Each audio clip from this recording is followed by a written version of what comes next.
Hey, what's up? MentalReach here. So a strange question I've been thinking about recently has been, is it possible to become a better person through fictional characters?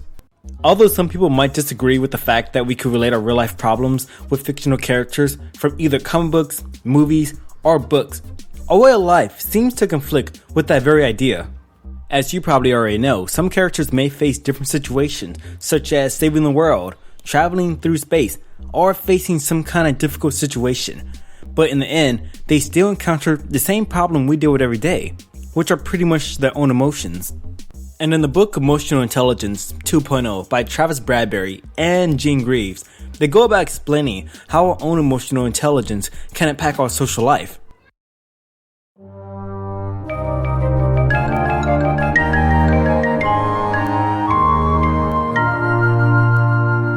Like our family, friends, or teachers, we actually learn valuable lessons from fictional characters we invest our time learning about. Whether it's learning how to be brave, becoming a better person, or thinking for ourselves, every character we grew up with has impacted our life in one way or another. And although they may be fictional characters, it still falls under the principle that this book teaches, which is the ability to learn from everyone you encounter. Because the key isn't really whether if they're real or not, but what lies in their mindset. It's taking the time to observe a character's emotions, body language, relationships, and interactions with other characters and situations that give us a chance to reflect on ourselves. There's classic book characters like Sherlock Holmes, who inspire us because he's a person who uses uncanny intuition and intelligence as the main tool for success. And someone might take the concept that Sherlock Holmes uses by dabbing into the idea of reading more often and learning how to use their brain the best way they can. And then you have comic book characters like Batman, who proves you can train yourself to be capable of being just as good as someone who has superpowers.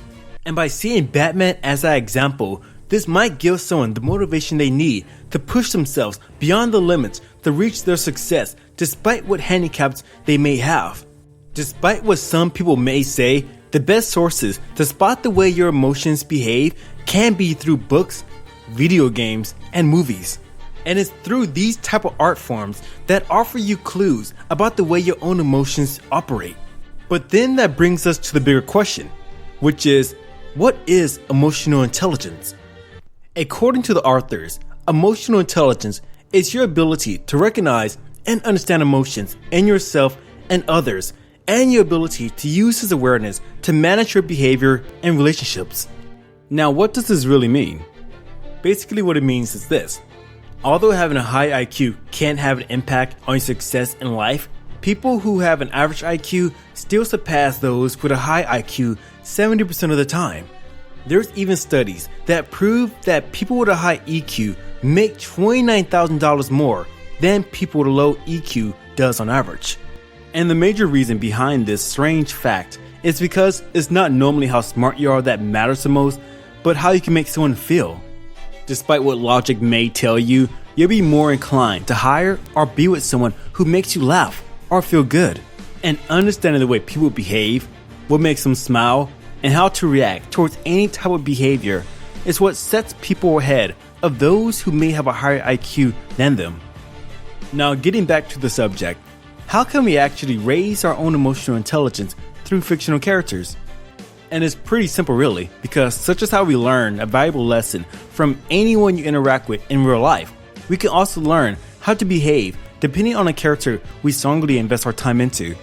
It's why Spider-Man remains one of the most popular characters in the Marvel Universe. He was actually one of the first superheroes to show flaws in himself because really he was just a nerd whose life was completely transformed after he became Spider-Man.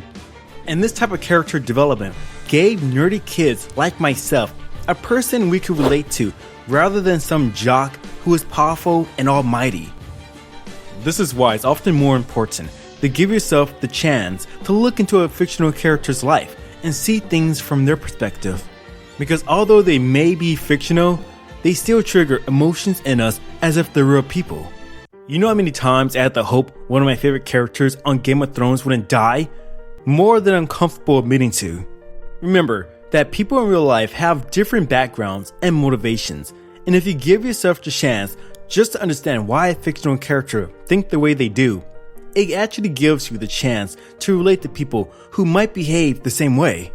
You see a character like Squidward from the show SpongeBob, who is grumpy and angry, and you learn how to sympathize with people who may behave like that in real life.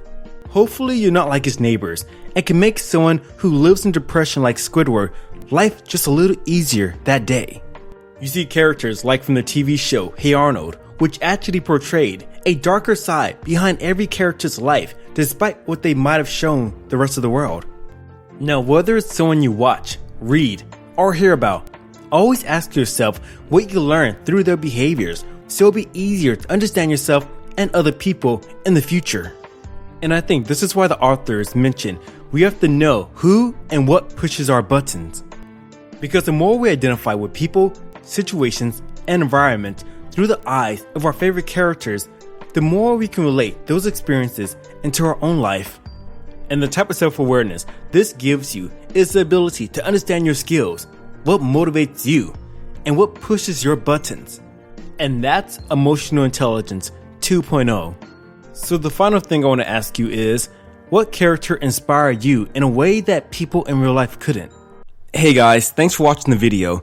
If you have any ideas based on a video you'd like to see in the future, just hit a comment below so I can take a look at that. Alright guys, peace out and I hope you guys have a great day.